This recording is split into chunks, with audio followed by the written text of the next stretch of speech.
Massa mengamuk dan merusak kantor pemerintahan Kabupaten Mamberamo Tengah, Papua Pegunungan, Jumat 9 Juni 2023.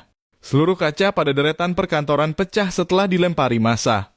Amukan warga itu diketahui buntut penyaluran dana desa. Hal itu dibenarkan pejabat sementara Kapolres Mamberamo Tengah, Kompol Sudirman. Kejadian tentang aksi massa yang datang ke kota Kobagma dalam rangka pencairan dana desa, ujar Sudirman melalui pesan singkat diterima Tribun Papua.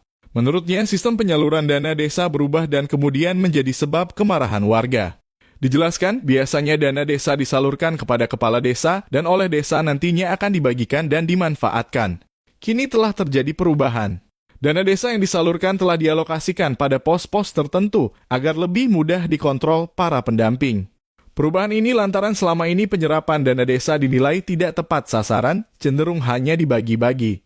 Alhasil, para pendamping desa kesulitan membuat laporan pertanggungjawaban keuangan. Massa menolak perubahan tersebut dan melakukan aksi protes yang berujung pengerusakan fasilitas pemerintahan. Massa melakukan aksi pelemparan batu yang mengakibatkan kaca-kaca jendela kantor Dinas Pemberdayaan Masyarakat Kampung pecah, katanya. Kompol Sudirman mengkonfirmasi sekiranya 300 orang yang melakukan aksi.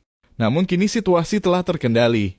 Diketahui fasilitas yang terdampak diantaranya kantor DPMK, kantor Inspektorat, dan kantor Dinas Kominfo.